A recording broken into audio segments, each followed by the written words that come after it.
Halo semua, di video kali ini aku mau share dari apa yang aku pelajari dari khotbah Pastor Berry minggu lalu di EXO Community.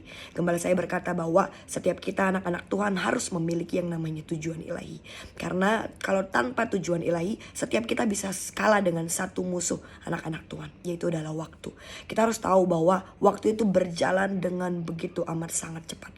Kalau tanpa tujuan, setiap kita akan menua, waktu akan berjalan dengan begitu cepat, dan ujungnya kita hanya menunggu tanda kutip kematian dengan memberikan hidup kita kepada tujuan yang salah. Atau ketika kita memberikan tujuan hidup kita untuk mengikuti standar dunia, dan akhirnya kita bisa menjadi anak-anak muda atau anak-anak Tuhan, orang-orang Kristen yang akhirnya menjadi empty atau kesepian karena alasan tidak memiliki tujuan ilahi.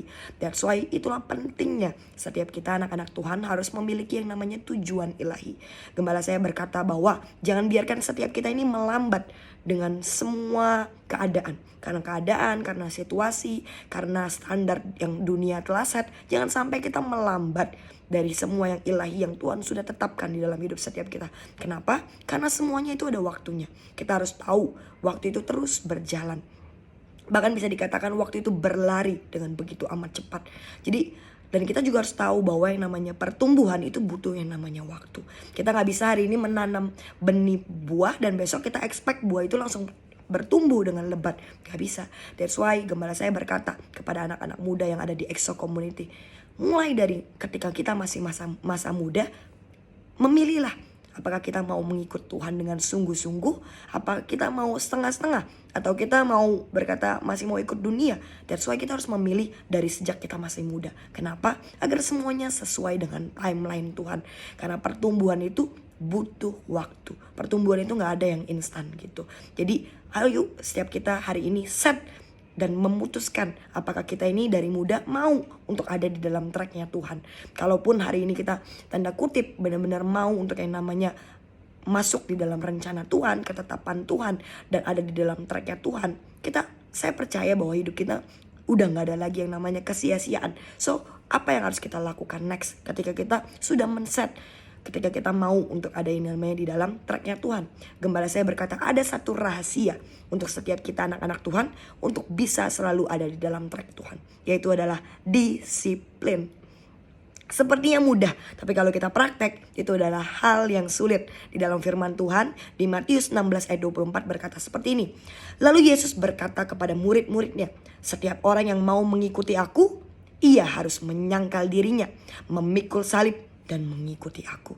Kita harus belajar bahwa arti menyangkal diri di sini adalah disiplin. Karena yang namanya menyangkal diri gak ada yang namanya mengikuti kemauan kita. Yang namanya menyangkal diri, kita nyangkal apa yang jiwa kita mau. Malahan gembala saya selalu berkata, ketika kita mau menyangkal diri, do opposite dari apa yang jiwamu mau lakukan. Mungkin ketika kita hari ini maunya hari Sabtu tanda kutip malas-malesan atau yang namanya take me time, tapi lakukan sebaliknya. Ambil waktumu untuk stand, untuk datang ke EXO, untuk yang namanya berdiri buat generasi selanjutnya. Itu yang harus kita lakukan. Jadi setiap kita harus mendisiplinkan diri kita dengan menyangkal diri. Jadi mengikut Tuhan tuh dari awal memang Tuhan sudah katakan ada syaratnya untuk mengikuti aku, yaitu adalah menyangkal diri atau mendisiplinkan diri, memikul salib, dan yang namanya, dan setelah itu kita baru menjadi orang-orang yang mengikuti Tuhan. Jadi pikulah salib setiap kita dan sangkalah diri kita. Stop untuk yang namanya mengikuti apa yang jiwamu mau, apa yang kamu senangi, tapi lakukan apa yang menurut Tuhan itu berkenan, dan apa yang Tuhan mau kita lakukan. Itu yang harus kita lakukan. Nah, sebagai pasukan EXO, gembala saya berkata ada hal-hal yang harus kita latih di dalam hidup setiap kita, dan ada hal-hal yang harus kita lakukan untuk yang namanya mendisiplinkan diri atau menyangkal diri. Itu ada 3 hal, yaitu adalah disiplin tubuh. Setiap kita harus yang namanya memiliki waktu untuk yang namanya mendisiplinkan tubuh kita. Lewat apa? Lewat olahraga. Di dalam satu minggu ini kita harus berolahraga. Atur waktu kita untuk at least ada olahraganya. Gak harus berjam-jam. At least dalam satu hari ada 10 menit, 15 menit untuk kita workout. Jaga pola makan kita, pola tidur kita. Itu yang harus kita lakukan. Jadi kalau kita ini tanda kutip nggak pernah yang namanya mendisiplinkan tubuh kita, makan seenaknya, tidur seenaknya, nggak mau olahraga, mau jiwa kita atau roh kita ini kuat, tubuh kita nggak akan kuat, dan ujungnya kita nggak bisa menjadi orang-orang atau anak Tuhan yang dapat menyelesaikan panggilan kita sampai selesai. That's why kita harus yang namanya memenuhi atau yang namanya mendisiplinkan tubuh kita lewat olahraga, jaga makan, dan yang namanya jaga pola tidur juga. Lalu yang kedua ada yang namanya disiplin jiwa. Apa sih yang harus kita lakukan di dalam disiplin jiwa? Yang pertama, tutup setiap pintu masa lalu kita. Apapun dosa yang ada di dalam masa lalu kita, itu harus selesai. Karena Tuhan sudah mengampuni dosa kita. Jadi jangan sampai malah kita yang memancing akan yang namanya dosa masa lalu kita. Kita lihat lagi ke belakang, kita mau balik lagi ke dosa kita. Nah itu yang harus kita stop. Tutup setiap pintu masa lalu dan selesai. Karena buat Tuhan memang sudah selesai. Tuhan sudah ampuni dan Tuhan mau berkata untuk saatnya setiap kita itu maju ke depan. Jadi jangan lagi kita melihat ke belakang.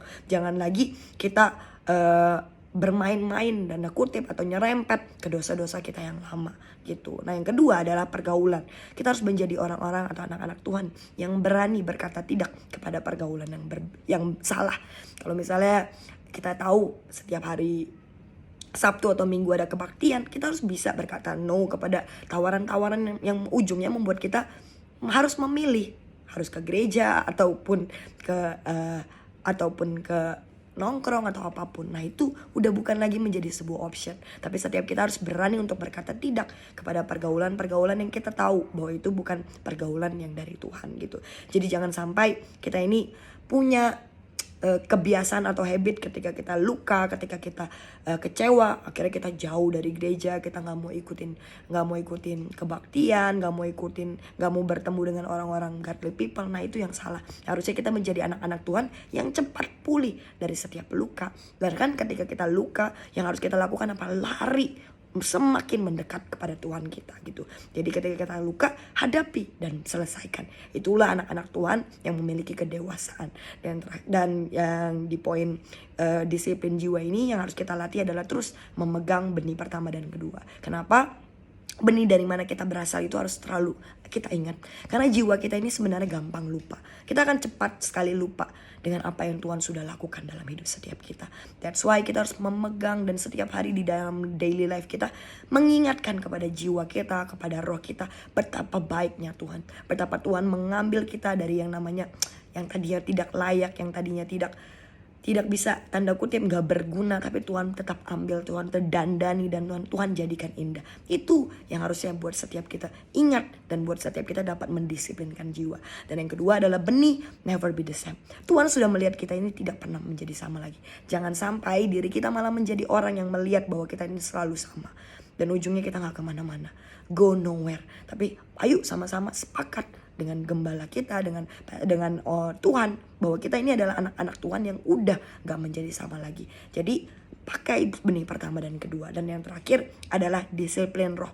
Gembala saya berkata disiplin roh ini adalah disiplin yang paling tanda kutip sangat amat impactful ketika kita melewati masa-masa sulit, season berat di dalam hidup kita.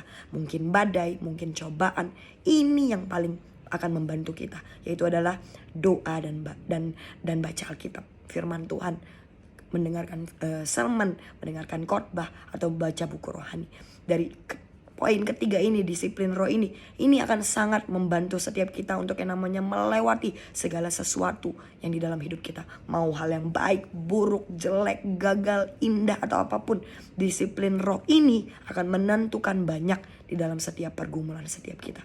Jangan sampai kita menjadi anak-anak Tuhan yang dengan gampang menukarkan kenikmatan dunia untuk apa yang jiwa kita mau. Jadi ketika hal ini tentang kedisiplinan ini mungkin akan sekedar menjadi poin-poin yang sekedar lewat. Kalau kita hari ini mendengar hanya untuk mendengar, tapi gembala saya berkata kita harus menjadi orang-orang yang mendengar untuk memperhatikan dan untuk menjadi pelaku. Kita coba koreksi diri dari 3 poin ini, mana yang aku harus berubah, mana yang aku harus terus improve di dalam hidup setiap kita masing-masing. Jadi ayo setiap kita anak-anak Tuhan benar-benar latih diri kita di dalam 3 kedisiplinan ini. Kita harus tahu bahwa ketika kita ada di dalam proses pendisiplinan Tuhan ini, kita harus tahu satu goalnya Tuhan. Bukan membuat setiap kita menjadi malu, bukan membuat setiap kita ini menjadi ditertawakan dunia, no. Tapi sebaliknya, Tuhan mau membuat setiap kita menjadi anak-anak Tuhan yang semakin indah. Karena gembala saya pernah berkata, setiap kita ini ada di dalam keindahannya Tuhan. Karena apa? Karena kita ini dibiarkan dan dimampukan untuk mengenal hati Tuhan lewat semua proses yang Tuhan biarkan di dalam hidup setiap kita. Untuk apa? Untuk melayakkan setiap kita. Untuk kita menjadi anak-anak Tuhan yang tinggal di dalam relung hati Tuhan. Jadi miliki yang namanya disiplin tubuh, disiplin jiwa, dan disiplin roh. Mungkin itu menyesakkan bagi jiwa kita, tapi kita harus belajar. Setiap yang namanya putri-putri atau yang namanya pangeran-pangeran kerajaan, gak ada yang namanya orang-orang kerajaan itu hidup semaunya. Tapi semuanya memiliki rules atau peraturan. Karena apa? Karena setiap kita itu dipersiapkan untuk something yang besar. Jangan sampai kita anak-anak Tuhan kehilangan rasa bangga setiap kita. Karena Tuhan itu begitu mencintai kita.